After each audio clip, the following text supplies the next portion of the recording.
기도하옵나이다. 아멘. 혈우병을 앓고 있는 라이언 화이트라고 하는 사람의 이야기로 말씀을 열겠습니다. 혈우병은 몸에 상처가 나면 피가 멈추지 않는, 응고가 잘 안 되는 그런 병입니다. 여러 가지 치료 방법 가운데 수술이 있는데, 이 라이언 화이트가 13살 때에 혈우병 수술을 받아요. 근데 피가 부족해서 수혈을 하게 되는데, 급해서 그러는지 이 피가 건강한 좋은 피인지 확인해야 되는데 그냥 수혈을 받다가 에이즈에 감염이 됩니다. 당시 에이즈는 치료 불가능한 병이었기 때문에 병원에서는 시한부 판정을 내렸어요. 한 6개월 정도 살 것 같다. 그리고 이 아이가 다니는 학교에서는 에이즈가 학생들에게 학교에 감염될까 봐 퇴학 처분을 내리게 됐습니다. 얼마나 황당합니까? 얼마 살 날이 남지 않았다는 것, 또 다니던 학교에 친구들이 있는 곳에 학교를 다닐 수 없다는 것이 황당하죠. 그런데도 불구하고 이 라이언 화이트는 낙심하지 않고 누구도 원망하지 않고 그 걱정하는 부모를 오히려 위로하고 밝은 얼굴로 행복한 모습으로 지내는 거예요. 그래서 그렇게 사는 모습이 특별하기 때문에 이 라이언 화이트에 대한 소문이 나게 되면서 사람들이 에이즈에 관심을 갖게 되고 에이즈 인권 운동을 벌이게 됩니다. 그러는 가운데 레이건 대통령이 병문안을 오게 되고 마이클 잭슨이라든가 엘튼 존이라든가 당시의 유명 인사들이 와서 위로하고 격려하고 또 말벗이 되어주기도 하는 그런 놀라운 역사가 있었습니다. 6개월 시한부 판정을 받았는데 5년, 6년을 더 살고 18살이 되던 해에 세상을 떠나게 되는데요. 한 사람이 병을 앓다가 죽는 것, 그것이 특별해서가 아니고 신문에 아버지와 아들이 나눈 마지막 대화가 실렸어요. 아빠가 아들에게 말합니다. 아들아, 미안하다. 내가 너에게 더해줄 것이 없구나. 그랬더니 아들이 말합니다. 아빠, 아니에요. 아빠는 가장 귀한 선물을 저에게 주셨습니다. 아빠를 통해서 믿음을 가지게 되었고 예수 믿기 때문에 내가 구원받고 저 하나님의 나라를 선물로 받지 않았습니까? 아빠가 내게 준 것보다 더 큰 선물은 세상에 없는 것 같아요. 그런 기사가 신문에 실렸습니다. 한참 꿈을 꿀 나이에 죽어가면서 어떻게 얼굴이 이렇게 밝고 행복한 모습으로 세상을 떠날 수 있었을까? 그 이유는 그에게 즐거움과 기쁨과 행복을 가져다 준 가정이 있었기 때문이죠. 부모가 자녀에게 주는 최대의 선물은 행복한 가정이고, 부모가 자녀에게 줄 수 있는 가장 위대한 교육이 또한 가정에 있다고 믿습니다. 오늘 본문은 이스라엘 백성의 자녀 교육의 단면을 우리에게 엿보게 하는 그런 말씀입니다. 예수님께서 어느 마을에 들어서시게 되니까 부모가 자기 아이를 안고 예수님께 안수 축복 기도해 주기를 바라서 아이들을 데려오는 내용인데요. 13절입니다. 그때 사람들이 예수께서 안수하고 기도해 주심을 바라고 어린아이들을 데리고 오매 제자들이 꾸짖거늘. 오늘 본문 마태복음에서는 어린아이들이라고 되어 있는데 누가복음 18장에 보면 이 어린아이들이 어린 아기라 이렇게 표현이 돼 있어요. 태어난 지 얼마 안 되는 아기들을 품에 안고 예수님께 나와서 자기 자녀들이 머리에 안수하고 축복해 주기를 바랬던 것이죠. 하나님의 은혜를 깊이 체험한 부모는요, 자녀도 하나님의 은혜를 받기를 바라고 또 자녀들이 축복 기도를 받기를 바라는 그런 갈망을 당연히 가지지 않겠습니까? 그런 기대로 예수님 앞에 아이들을 데려왔는데 제자들의 반응이 어떠한가 이렇게 돼 있어요. 어린아이들을 데리고 오매 제자들이 꾸짖거늘. 예수님께 아이들 데려왔는데 제자들이 꾸짖었다는 거예요. 왜 그랬을까? 아마 이렇게 염려한 것 같아요. 예수님 지금 복음을 전하시는, 말씀을 전하시는데 애들이 철이 없어가지고 장소를 분별하지 못하고 여기서 이 중요한 시간, 중요한 자리에서 울고 보채고 때를 쓰면 어떡하나.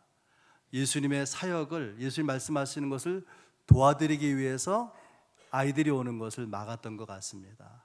근데 생각해 보면 이렇게 제자들이 아이들이 오는 걸 막은 것은 그들의 무지 때문이라고 볼 수 있어요. 예수님의 제자들은 예수님이 누구인가 몰랐던 것 같아요.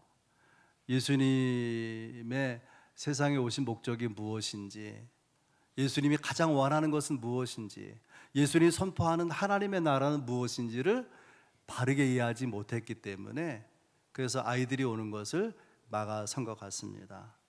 그런데 성경에 그냥 오는 것을 차단했다, 가로막았다 그렇게 돼 있지 않고 꾸짖었다고 돼 있는데, 이 꾸짖었다는 동일한 표현이 어디에 나오냐면 예수님께서 귀신 들린 사람을 내쫓을 때, 성난 바다를 잠잠하게 만들 때 바다를 꾸짖잖아요. 굉장히 강한 어조죠, 꾸짖는다는 것은. 성경 마가복음 10장 14절에 보면 예수님께 그런 제자들을 보시고 노하셨다 그렇게 되어 있고요. 또 마태복음 18장에 보면 어린 아이 하나를 사람들 가운데 세우시고 진리를 전하시는 이렇게 말씀하십니다. 누구든지 내 이름으로 어린아이 하나를 영접하면 곧 나를 영접하는 것이니라. 예수님은 어린아이를 특별히 아끼시고 사랑하셨는데 그런 주님의 마음을 헤아리지 못한 제자들은 그냥 막는 정도가 아니라 귀신을 꾸짖을 때 하는 그런 강한 어조로 나무랬다고 하는, 책망했다고 하는 것입니다. 제자들이 크게 잘못한 것이죠. 여러분은 어떻습니까? 여러분의 아이들에 대한 태도는 무엇입니까? 오늘 어린이 주일인데 우리의 자녀들, 교회의 우리의 어린 자녀들을 우리가 어떻게 대하는 것이 옳은가 생각하면서 세 가지 말씀 나누려고 그래요. 첫 번째는 자녀를 예수님께 오게 하라. 자녀를 예수님께 오게 하라. 14절 말씀입니다. 예수께서 이르시되 어린아이들을 용납하고 내게 오는 것을 금하지 말라. 천국이 이런 사람의 것이니라. 예수님 당시의 어린아이는 무가치한 존재의 대명사예요. 왜냐하면 노동력이 없으니까. 이래서 돈을 벌어와야 되는데 돈 벌 힘이 없죠. 어리니까. 당시에 사회적으로 여자들의 가치나 아이들의 가치는 굉장히 낮았어요. 왜냐하면 경제적인 이득이 별로 없기 때문에 그렇다. 특별히 아이들은 소모는 많은데 애들한테 돈 들어가는 게 많잖아요. 하나도 돈을 벌어오지 못하고 쓰기만 한단 말이죠. 그래서 무가치하게 여기는 그런 사회였는데 예수님은 어린아이들을 어떻게 평가하시냐면 그 아름다운 하나님의 나라 천국을 묘사하는데 어린이를 비유로 말씀하시는 거예요. 천국인 이런 자의 것이니라.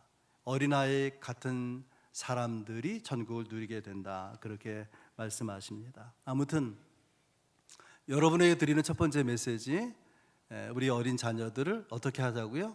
예수님께 오게 하라. 예수님께 오게 하는 내용으로 두 가지 교훈이 있는데 첫째는 금하지 말라는 거예요. 14절 다시 보면 어린아이들을 용납하고 내게 오는 것을 금하지 말라. 이 용납하다는 말의 그 문법은요, 지금 즉시 당장 허락하라 그런 뜻이에요. 제자들이 야단치면서 막고 있잖아요. 이걸 지금 즉시 당장 거두라 그 말이에요. 내게 오는 것을 금하지 말라라는 문법적인 의미는 이게 계속적인 용법이라 그러거든요. 예수님께 오는 것을 금하지 않는 것을 앞으로도 계속해서 금하면 안 된다라는 거예요. 지금 즉시 허락하고 앞으로도 계속해서 내게 오는 것을 막아서는 안 될 것이다. 강하게 예수님께서 제자들에게 말씀하셨습니다. 예수님께 오는 것을 금하지 말라는 내적인 의미는 뭐냐면 우리의 자녀들, 우리의 어린이들이 주님을 만날 수 있도록 돕는 위치에 있으라 그 말이죠. 주님을 만나는 것을 막는 사람이 아니라 주님을 만나도록 돕는 역할을 어른들에게, 부모에게 요구하고 있는 것입니다. 왜 예수님은 어린 자녀들이, 어쩌면 예수님 사역에 방해될지도 모르는 어린 자녀들을 오게 하고 오는 것을 절대로 금하지 말게 하라고 요구하시는 것이냐? 여러분, 아이들도요 어른과 동일한 영혼을 가지고 있어요. 동일하게 하나님의 형상으로 지어진 존재. 다시 말하면 아이들도 하나님의 말씀을 받아야 되는 사람이고 아이들도 구원을 받아야 될 대상이라 그 말이에요. 그러니까 아이들도 주님께 와야 되는 것이죠. 아이들이 와서 예수님이 하신 말씀을 다 알아듣지 못할 수도 있어요. 그러나 주님 앞에 와서 주님을 만나게 되면 그 주님을 가슴으로, 마음으로 받게 되는 거죠. 그리고 그 마음으로 받게 된, 또 만나게 된 주님이 그의 인생을, 영원의 삶을 이끌어가지 않겠습니까? 이스라엘 사람들은요 자녀 교육에 대한 자세나 내용이 다른 민족과 굉장히 달라요. 그 중에 몇 가지만 생각해 보면, 첫째는 부모의 사명, 어른들의 사명은 자녀에게 하나님을 가르치는 거예요. 하나님을. 어떤 사람의 인생에 하나님이 없다고 하는 것은 어떤 의미냐면은 그의 인생의 존재 의미를, 삶의 가치를 모르고 살게 되는 거죠. 그래서 이스라엘 부모들은 제일 먼저 부모가 할 일이 뭐냐면 하나님을 경외하도록, 하나님이 누군지 알도록 가르친단 말이죠. 그러면서 그 하나님이 나를 사랑하시고 나를 창조하시고 내게 인생을, 생명을 선물로 주셨다고 하는 것을 더불어 가르치는 거예요. 하나님 그분은 나를 사랑하시는 분, 하나님 그분은 나를 창조하시는 분, 하나님은 사랑하셔서 하나님의 선물처럼 내게 인생을 주신 분, 그렇게 하나님을 자녀들에게 가르치고 또 보여주고 만나도록 돕는 그런 일을 이스라엘 부모는 한다는 것입니다. 또 한 가지 교육의 다른 점은 모델을 제시한다는 거예요. 성경에 나와 있는 신앙의 위인들, 다윗에 대해서, 모세에 대해서, 엘리야에 대해서, 요셉에 대해서 이야기하면서 경건을 향해서 나아가도록 하는 것이고요. 더 중요한 것은 현실에서 자녀 주변에 있는 사람들 가운데 모델로 삼을 만한, 존경할 만한 사람을 알게 하는 거예요. 그래서 데려가서 보게 하고 듣게 하고 한단 말이죠. 자녀들에게 물어보세요. 주변에 존경할 만한 어른이 누구냐? 아무도 없다 그러면 부모 잘못이에요. 부모가 알게 모르게 신경을 쓰지 못하는 가운데 부모의 입에서, 부모의 말에서 아이 주변의 어른들을 비판하고 험담하고 못된 사람이라고, 못된 나쁜 인간이라고, 그런 말을 들으면 어떻게 존경할 수가 있어요? 여러분 생각해 보시기를 바랍니다.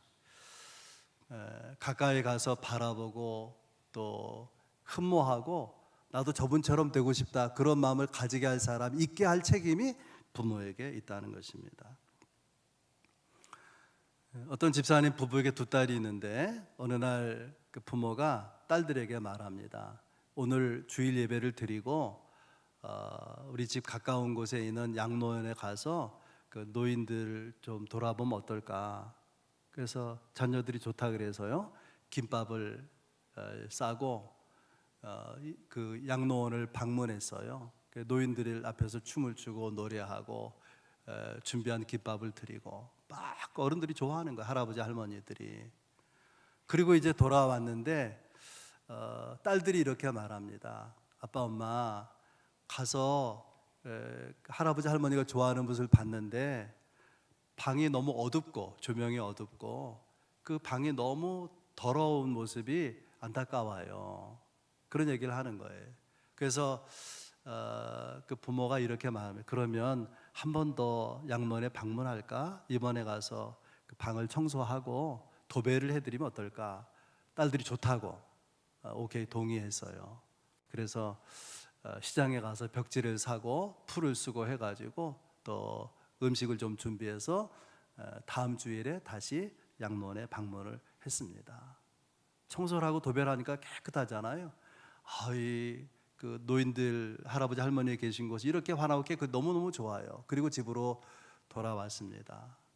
식사가 끝나고 자녀들이 딸들이 다 잠자리에 들게 됐는데 이제 방문을 열어보니까 침대 딸들이 잘 자고 있는 것이 아니라 침대 한켠에서 꼴짝꼴짝 울고 있는 거예요. 그래서 물었어요. 엄마가 왜 어디가 아프냐? 그랬더니 아니에요.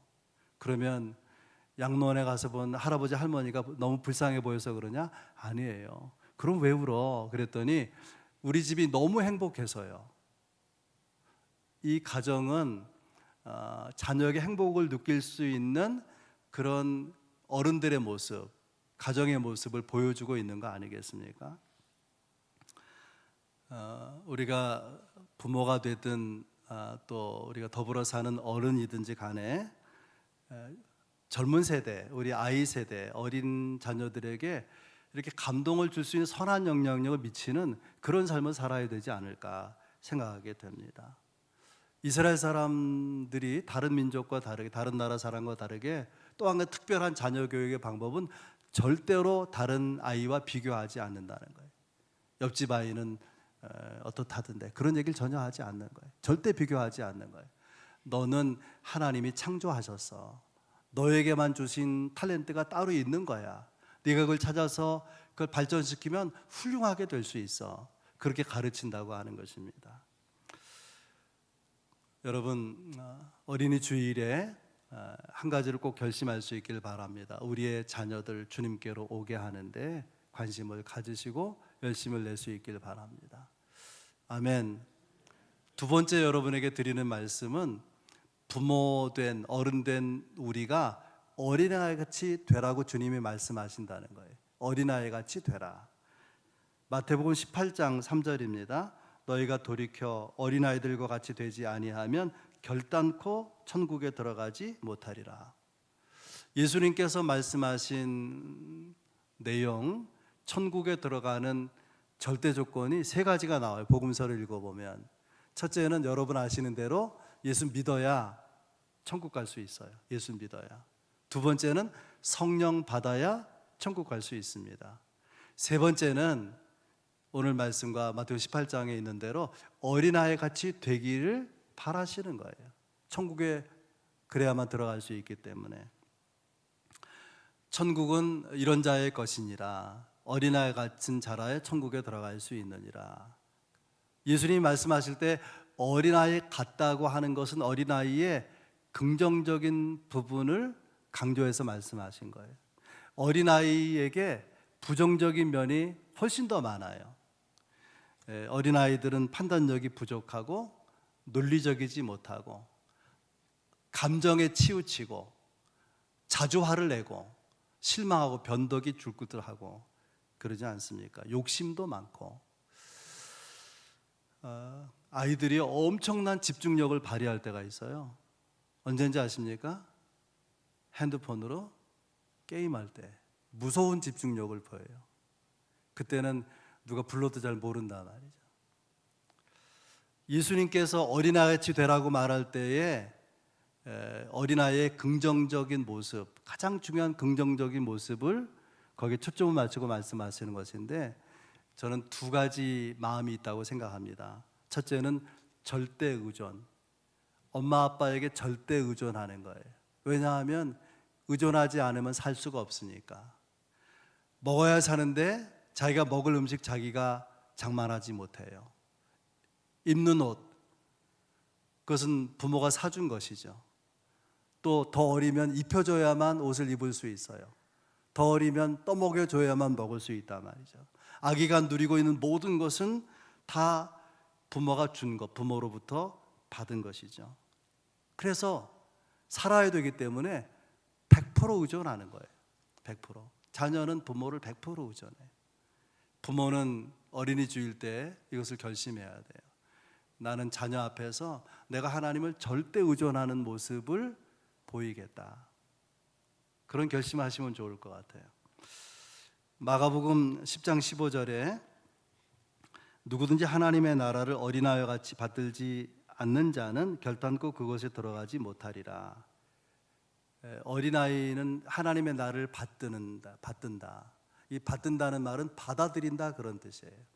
어린아이들이 하나님의 나라를 순수하게 받아들인단 말이죠. 그대로. 아이들은 어른들이 귀여워하면 귀여움을 받아들여요. 선물을 주면 선물을 받습니다. 사랑해 주면 사랑을 받아들이는 거예요. 또 여러분 이걸 아셔야 됩니다. 가지지 못했는데, 가진 것이 없는데 줄 수는 없어요. 준다는 것은 있어야 주는 거예요. 내가 받은 바가 없는데 주는 것은 거의 불가능해요.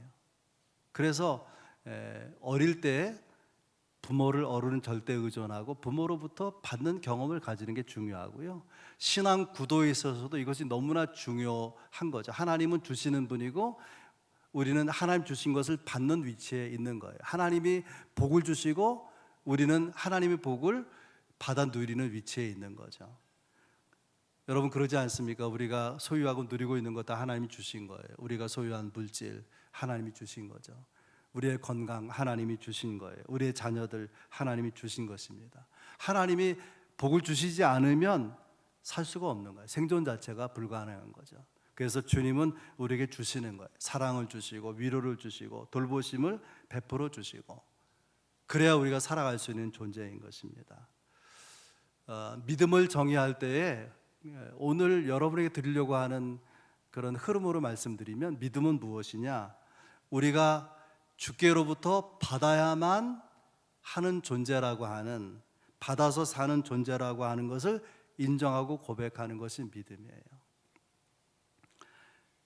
나는 하나님이 주셔야 되고 주신 것을 받아서만 살 수 있다고 고백하는 마음을 다른 표현으로 하면 이것을 가난한 마음이라고 해요. 가난한 마음.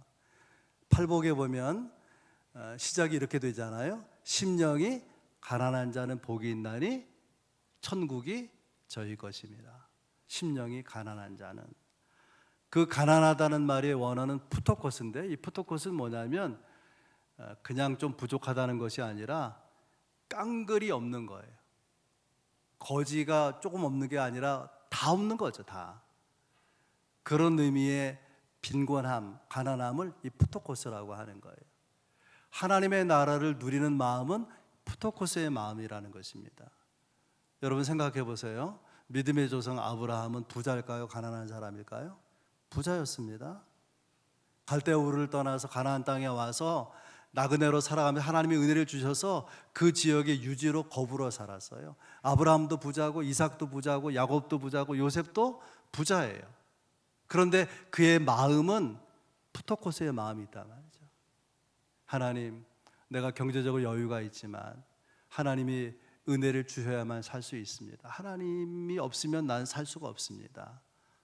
이 마음이 푸토코스의 마음, 가난한 마음, 그런 마음이 있을 때 하나님을 절대 의존할 수 있는, 이 마음을 가지고 사셔야 자녀들이 하나님을 절대 의존하는 걸 배우고 그 은혜로 힘 있게 살아갈 수 있지 않겠습니까? 또 한 가지는 자녀들의 특징은 뭐냐면 절대 사랑이에요. 절대 사랑. 자녀들의 나이가 어릴수록 어떠냐면은 누가 나를 사랑하는지 기가 막히게 아는 거예요. 느낌으로, 분위기로, 냄새로, 눈빛으로 그냥 알아요. 누가 나를 사랑하는지, 더 예뻐하는지 그냥 알아차립니다. 몇 년 전에 SBS 스페셜로 동영상, 영상 하나를 이렇게 보여줬는데 아주 감동적인 영상이에요. 비춰주면 더 좋겠지만은 이런 내용입니다. 여러분 잘 상상해 보세요.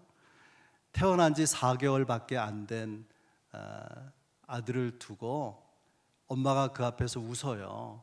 그랬더니 이 엄마와 이제 이 아들의 감정적인 교류를 말하는 거예요. 엄마가 웃으니까 금방 생글생글 아이가 웃는 거예요. 근데 표정을 싹 바꾸고 무뚝뚝한 얼굴로 쏘아보는 그런 얼굴로 표정을 바꾸니까 아이 얼굴에서, 아들 얼굴에서 웃음기가 사라지는 거예요. 웃음기가. 그래서 이제 엄마가 다시 얼굴 표정을 바꾸고 웃어요. 아이는 웃질 않아요. 왜냐하면 쏘아보았을 때의 그 눈빛이 마음의 불안으로 경험이 됐기 때문에 이게 가시질 않는 거예요. 엄마가 애들처럼 거기서 재롱을 피우고 웃고 뭐 그냥 별짓을 하고 해도 금방 바뀌잖아요. 시간이 지날 만큼 지나니까 다시 웃기 시작하더라, 그 말이죠. 아기에게 중요한 것은 부모의 절대 사랑입니다. 이 사랑이 느껴지면 만족해하는 거예요. 엄마 등에 업혀서 잠을 자는 거, 등이 편안한 침대가 아니잖아요. 이렇게 엄마가 앉아 있을 때 그 품에 앉아서 잠자는 거, 그 몸이 굽혀지잖아요. 절대 편한 자세가 아닌데 아이는 잘 잔단 말이에요. 이유가 뭐예요? 엄마의 절대 사랑이 느껴지니까 자세는 그리 중요한 게 아니더라, 그런 말이죠. 아이들에게 누가 가장 예쁘냐 그러면요, 대부분 자기 할머니라 그래요. 누가 제일 멋있냐 그러면 자기 할아버지라 그래요.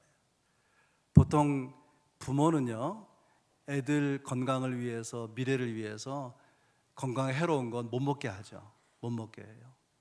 그리고 조금 그릇된 행동은 바로 야단치고 그러잖아요. 할아버지 할머니는 안 그래요. 아무리 그냥 애들이 뭐라 그래도 손주 손녀들 입에다가 사탕 넣어주고 또 막 그냥 어떤 때는 머리 위에 올라타고 수염을 잡고 그래도 야단치지 않잖아요. 다 받아들여주고. 그러니까 어린 아이들 입장에서 그들의 위치에 가장 예쁜 사람은 할머니예요. 가장 멋있는 사람은 할아버지고, 그런 거죠. 이런 이야기가 있어요. 애들이 놀면서 이런 얘기를 합니다. 하나님은 없어. 그랬더니 옆에 있는 하나님이 있어. 천국은 없어. 천국은 있어. 이렇게 서로 이야기하는데, 한 아이가 하나님이 있다고 하니까 물어보죠. 네가 그거 어떻게 알아? 네가 그거 어떻게 알아? 네가 하나님 본 적이 있어? 그랬더니 아이가 하는 말이, 엄마가 하나님이 있다 그랬어. 엄마가 있다 그러면 있는 거야. 하나님이 계시다 그러면 계신 거지, 천국이 있다 그러면 있는 거야. 뭘 말하는 거죠? 절대 신뢰. 엄마를 절대 신뢰하고 절대 사랑하는 거예요.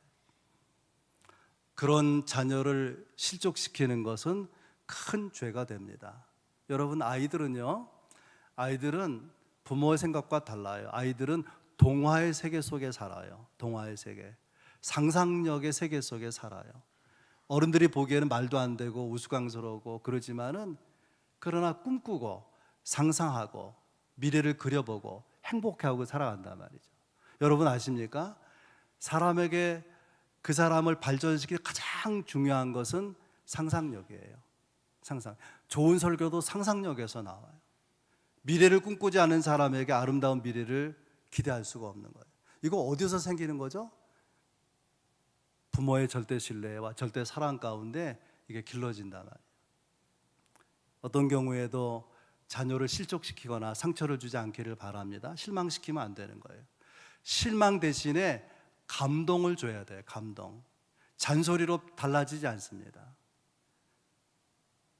이제 방학이 돼가지고 성적표를 받았는데 집에 온 아이에게 엄마가 물어요. 성적표 받았지? 그랬더니 안 주던데요? 받았을까요? 안 받았을까요? 받았어요.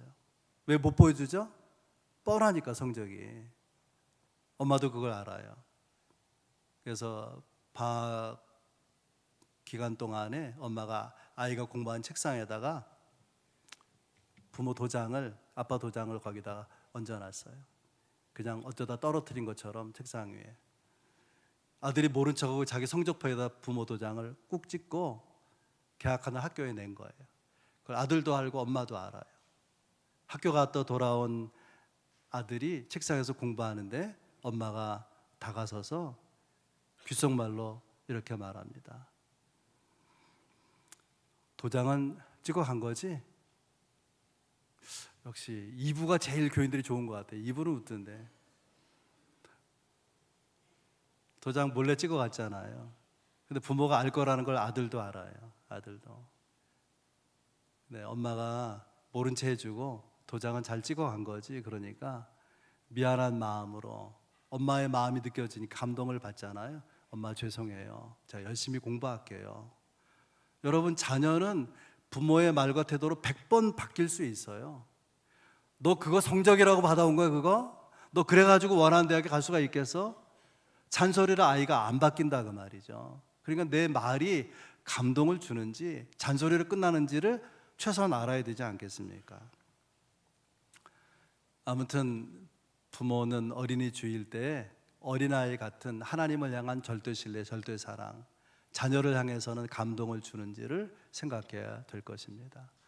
마지막 세 번째 말씀드리겠는데요, 세 번째 메시지는 자녀를 축복하라는 것입니다. 15절에 그들에게 안수하시고 거기를 떠나시니라. 안수하시고, 이게 뭘 말하죠? 소를 얹어서 축복기도 하고 축복하고 떠나가셨다 그 말이에요. 그래서 마가복음 10장 16절에 그 어린아이들을 안고 그들 위에 안수하시고 축복하셨다라고 구체적으로 말하고 있습니다. 여러분, 이런 말이 있어요. 사람이 중년 나이가 넘어서면 입맛이 어렸을 때 4살, 5살 어린 시절 입맛으로 돌아간다네요. 어릴 때 먹은 거 좋아하게 된다는 거죠. 그러니까 어릴 때 뭘 보았는지, 무엇을 들었는지, 무엇을 경험했는지가 그렇게 중요하다는 것입니다. 어린이 주일에 여러분, 어른들은 결심해야 돼요. 부모는 자녀들의 어린 나이에 하나님의 축복을 경험하게 해야 돼요. 어린 아이들이 하나님의 복이 무엇인지, 그 얼마나 소중한지를 또 축복받는 경험이 있어야 될 거라고 하는 것입니다. 이스라엘 사람들은 말씀드린 대로 마을에 정말 위대한 랍비가 오면 애를 안고 데려가서 위대한 랍비를 봐라, 저분을 본받거라, 너도 저분처럼 되면 좋겠다, 그렇게 아이를 랍비에게 데려가서 만져주기를 바라고 축복해 주기를 바라는 거죠. 교회도 그러면 얼마나 좋겠습니까? 저 장로님 훌륭한 분이야, 너도 저 장로님처럼 되면 좋겠어. 그래서 장로님을 바라보게 하는 거예요. 주의 종을 바라보게 하는 거예요. 그래서 가면은 쓰다듬어 주고, 또 짧게라도 하나님 이 아이를 축복해 주어 기도를 들을 수가 있고, 그런 교회라면 얼마나 좋겠습니까? 성지순례 가는데요, 선교사, 필리핀 선교사 2 가정이 함께하고 또 어떤 목사님 가정이 함께 했는데, 계속 여행하는 내내 또 끝나서도 제가 여러 번 그런 얘기를 들었어요. 너무 교인들이 좋다는 거예요. 너무 친절하고 너무 사랑이 많고 너무 화목하고. 여러 번 여러 교인들을 경험했는데 이런 교인들 처음이라는 거예요. 기분 째지게 좋더라고요. 기분 째지게. 여러분, 교회를 경험하는 사람들에게 하나님의 은혜가 느껴지도록, 하나님의 축복이 경험되도록 하는 어른들, 그런 장로님들 되면 얼마나 좋겠습니까? 여러분, 인생이 노력만으로 된다면 성공한 사람 많을 거예요. 노력한 것만으로 되지 않고 하나님의 축복이 플러스 되어야 되는 것입니다. 여러분, 생각해 보세요. 여러분은 어렸을 때 부모의 축복을 받아본 경험이 있습니까? 여러분이 부모로 어른으로서 어린 자녀들을 축복하며 사십니까? 축복이 얼마나 중요한지 몰라요. 이삭에게 쌍둥이 아들 야곱과 에서가 있는데, 하나님의 은혜가 큰아들 에서를 통해 흘러가지 않고 야곱을 통해 흘러가요. 이유가 뭐냐면 야곱은 아버지 이삭의 축복 안수 기도를 받았거든요. 세상적으로는 이삭이 더 잘난 사람, 에서가 더 잘난 사람 같이 보이는데, 이상하게도 하나님의 은혜와 축복은 야곱을 통해서 흘러가더라는 거예요. 축복 기도를 받은. 야곱에게 12아들이 있는데요, 그 아들 하나하나가 이스라엘 각 지파를 이루지 않습니까? 그런데 야곱의 아들 가운데 요셉은 2지파를 얻어요. 2지파. 이유가 뭐냐면 야곱이 임종에 가까울 때 요셉이 자기 2 아들을 아버지 야곱 앞으로 데려가서 무릎 꿇혀놓고 축복 안수 기도를 받게 하는 거예요. 그래가지고 에브라임 지파가 나오고 므낫세 지파가 나오잖아요. 여러분, 축복 기도는 기도로 끝나는 게 아니에요. 인생을 바꾼단 말이에요. 축복의 흐름으로 인생을, 이 방향을 바꿔 나간단 말이에요. 얼마나 중요한지 몰라요. 그러면 자녀를 어떻게 축복하면 좋을까? 어떤 말로 축복하면 좋을까? 민수기 6장에 보면 하나님께서 모세에게 이렇게 명령하십니다. 너는 대제사장 아론에게 또 대제사장이 될 그의 아들들에게 이스라엘 백성을 향해서 이렇게 축복을 선포하도록 가르치라. 그 내용이 민수기 6장 24절에 26절에 나와요. 이렇게 돼 있어요. 하나님께서 복을 주셔서 너를 지키기 원하며 은혜 베푸시기를 원하며 평강 주시기를 원하노라. 이 표현을 잘 생각해 보세요. 하나님이 지켜주시는 복, 은혜를 주시는 복, 평강을 베풀어 주시는 복이 있도록 주의 종을 축복하라는 거예요. 적용하면 부모된 여러분은 그렇게 축복하라는 거예요. 우리의 자녀, 다음 세대를 하나님이 복을 주셔서 그 인생이 지켜지도록, 은혜 가운데 있도록, 평강 가운데 있도록 축복하라는 거예요. 신약의 축복 기도는 고린도후서 13장 마지막 장 마지막 절에 나와요. 고린도후서를 끝내는 마지막 장 마지막 절이 축복 기도예요. 주 예수 그리스도의 은혜와 하나님의 사랑과 성령의 교통하심이 너희 무리와 함께 있을지어다. 그래야 행복할 수 있기 때문에 하나님의 사랑이, 그리스도의 은혜가, 성령이 주시는 교통하심이 있을 때에 행복할 수 있기 때문에 여러분 자녀를 축복하시기 바랍니다. 지금까지 축복하지 않았지만, 사랑했지만은 축복하지 않았다면 오늘 이후에 축복하시기 바랍니다. 우리의 자녀들이 부모의 축복, 또 장로님들의 축복, 어른들의 축복, 할아버지 할머니의 축복, 주의 종의 축복을 받으면서 하나님의 은혜가 그를 통해, 자녀를 통해 흘러가는 역사가 교회 가운데 풍성하기를 주의 이름으로 축복합니다. 좋으신 하나님 아버지,